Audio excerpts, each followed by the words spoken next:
Hypothyroidism ഉള്ളവർ എന്തൊക്കെ ഡയറ്റിൽ ശ്രദ്ധിക്കണം? ഗൂഗിൾ സെർച്ച് ചെയ്തിട്ടുണ്ടെങ്കിൽ നമുക്കൊരു നീണ്ട ലിസ്റ്റ് കിട്ടും. കോളിഫ്ലവർ കഴിക്കരുത്, ക്യാബേജ് കഴിക്കരുത്, സോയ കഴിക്കരുത്, അതേപോലെ തന്നെ ഗ്ലൂട്ടൻ ഫ്രീ ആയിരിക്കണം. അങ്ങനെ കുറേ കാര്യങ്ങൾ നമുക്ക് റെസ്ട്രിക്ഷൻസ് ഉണ്ടാവാം. എന്നാൽ ഇതിൽ എന്താണ് സത്യമായിട്ടുള്ളത് പറഞ്ഞുതരാം. ആദ്യം നമുക്ക് ഒരു വലിയ തെറ്റിദ്ധാരണ മാറ്റാം. അതായത് ഹൈപ്പോതൈറോയിഡിസം ഉള്ള ആളുകൾക്ക് ക്യാബേജ്, കോളിഫ്ലവർ, ബ്രൊക്കോളി പോലെയുള്ള വെജിറ്റബിൾസ് എല്ലാം തന്നെ പേടിച്ചിട്ട് പൂർണ്ണമായിട്ടും അവോയ്ഡ് ചെയ്യേണ്ട ആവശ്യമില്ല. ഈ വെജിറ്റബിൾസ് എല്ലാം തന്നെ, ഈ ക്രൂസിഫറസ് വെജിറ്റബിൾസിലെല്ലാം തന്നെ ഗോയിട്രോജൻ എന്ന് പറയുന്ന ഒരു കോമ്പൗണ്ട് ഉണ്ട്. ഇത് മിതമായ അളവിൽ കഴിക്കുകയാണെന്നുണ്ടെങ്കിലും പ്രോപ്പറായിട്ട് കുക്ക് ചെയ്ത് കഴിക്കുകയാണെന്നുണ്ടെങ്കിലും വലിയ ബുദ്ധിമുട്ടുണ്ടാക്കുകയില്ല. റോ ആയിട്ട് ഹ്യൂജ് എമൗണ്ടിൽ നമ്മൾ ഒരു സാലഡ് ആയിട്ടൊക്കെ ഡെയിലി ഉപയോഗിക്കുന്നുണ്ടെങ്കിൽ മാത്രമേ അതിൻ്റെ ഒരു ബുദ്ധിമുട്ടുണ്ടാവുകയുള്ളൂ. ആദ്യമായിട്ട് നമ്മൾ ശ്രദ്ധിക്കേണ്ടത് അൾട്രാ പ്രോസസ്ഡ് ഫുഡ്സ് ആണ്. അതായത് കൂടുതലായിട്ട് മൈദ പോലത്തുള്ള റിഫൈൻഡ് ഫ്ലോർ ഉപയോഗിച്ചിട്ടുള്ള ബേക്കറി ഐറ്റംസും ഷുഗറി ഡ്രിങ്ക്സും ഷുഗർ കണ്ടന്റ് കൂടുതലുള്ള ഫുഡ് ഐറ്റംസും അതേപോലെ തന്നെ ഫാസ്റ്റ് ഫുഡ് ഐറ്റംസ് എല്ലാം തന്നെ ഡയറക്റ്റ് ആയിട്ട് നമുക്ക് തൈറോയിഡിനെ അഫക്ട് ചെയ്യുന്നില്ല, അല്ലെങ്കിൽ അതിന്റെ ഫംഗ്ഷൻസിനെ അഫക്ട് ചെയ്യുന്നില്ല എന്നുണ്ടെങ്കിൽ കൂടെയും നമ്മുടെ മെറ്റബോളിക്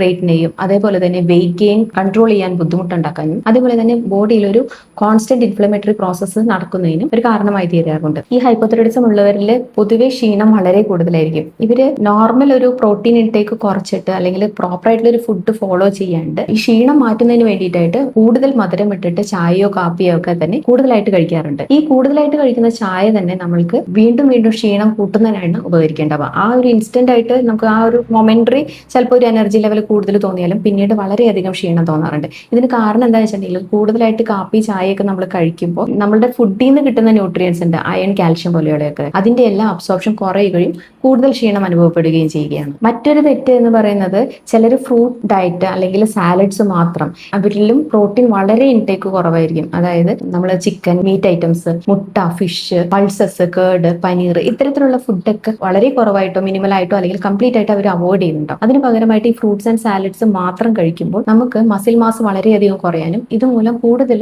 മസിൽ വീക്ക്നെസ്സും അതേപോലെ തന്നെ മസിൽ പെയിൻസും ക്ഷീണവും ഒക്കെ കൂടുതലായിട്ട് അനുഭവപ്പെടാൻ ചാൻസ് ഉണ്ട്. തൈറോയിഡ് ട്രീറ്റ് ചെയ്യുന്ന ഒരു ഡോക്ടർ എന്ന നിലയിൽ ഞാൻ ഒരിക്കലും ഒരു ഫുഡും ജീവിതകാലം മുഴുവൻ നിങ്ങൾ ഒഴിവാക്കൂ, ഇനി ഇതൊരിക്കലും കഴിക്കരുത് എന്ന് പറയാറില്ല. അതിന് പകരമായിട്ട് ഓരോരുത്തരുടെയും ലൈഫ് സ്റ്റൈൽ എങ്ങനെയാണ്, ന്യൂട്രീഷണൽ ഡെഫിഷ്യൻസീസ് ഉണ്ടോ, പ്രോട്ടീൻ ഇൻടേക്ക് കുറവുണ്ടോ, പ്രോപ്പറായിട്ട് ഒരു ഡയറ്റ് പ്ലാൻ ഫോളോ ചെയ്യുന്നുണ്ടോ എന്നുള്ളതെല്ലാം നോക്കിയിട്ടും അതുപോലെ തന്നെ അവരുടെ ഇൻസുലിൻ റെസിസ്റ്റൻസ് പോലെയുള്ള ബുദ്ധിമുട്ടുകളും കൂടെയുണ്ടോ എന്നുള്ളതൊക്കെ അനലൈസ് ചെയ്തതിനു ശേഷം ഒരു പ്രോപ്പറായിട്ട് ഒരു ഇൻഡിവിജ്വൽ ഡയറ്റ് പ്ലാൻ നിർദ്ദേശിക്കുകയാണ് ചെയ്യാറുള്ളത്. ഏറ്റവും പ്രധാനപ്പെട്ടത് നിങ്ങൾ ഒരു സെഡൻഡറി ലൈഫ് സ്റ്റൈലൊക്കെ മാറ്റിയിട്ട് നല്ല രീതിയിൽ എക്സർസൈസ് ചെയ്യുക, നല്ല സ്ട്രെസ് മാനേജ്മെന്റ് ചെയ്യുക, ന്യൂട്രീഷ്യസ് ആയിട്ടുള്ള ഒരു ബാലൻസ്ഡ് ആയിട്ടുള്ള ഫുഡ് പ്രോപ്പറായിട്ട് എടുക്കുന്നുണ്ട് എന്നുള്ളത് ഉറപ്പുവരുത്തുകയാണ് ചെയ്യേണ്ടത്. നിങ്ങൾക്ക് തൈറോയിഡ് ഡയഗ്നോസ് ചെയ്തതിന് ശേഷമായിട്ട് ആദ്യമായിട്ട് നിങ്ങൾ അവോയ്ഡ് ചെയ്ത ഫുഡ് ഏതാണെന്ന് ഒന്ന് കമന്റ് ബോക്സിൽ കമന്റ് ചെയ്തോളൂ. തൈറോയിഡ് ഇഷ്യൂസും അതേപോലെ തന്നെ ഹഷിമോട്ടോസ് തൈറോയിഡൈറ്റിസ്, ഹൈപ്പോതൈറോയിഡിസം റിലേറ്റഡ് ആയിട്ടുള്ള വീഡിയോസ് കിട്ടുന്നതിനായിട്ട് ഈ അക്കൗണ്ട് ഒന്ന് ഫോളോ ചെയ്ത് വെച്ചോളൂ.